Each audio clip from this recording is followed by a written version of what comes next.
Now let us discuss 135. Anisole on cleavage with HI gives rise to. Okay. Now let us see the mechanism.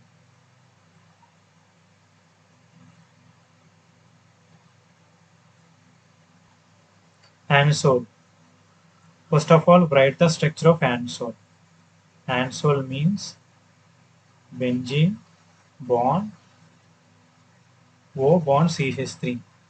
Anisole is also called as methoxybenzene. This will react with HI.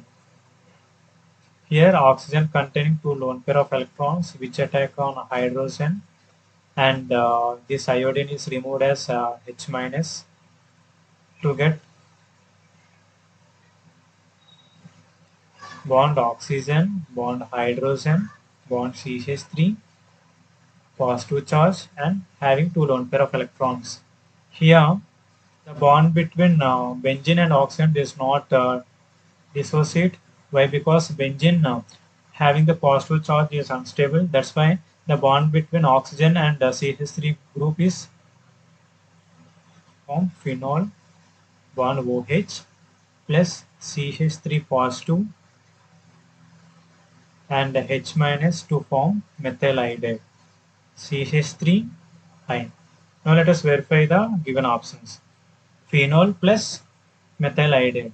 Here phenol plus methyl iodide. So option A is the correct answer.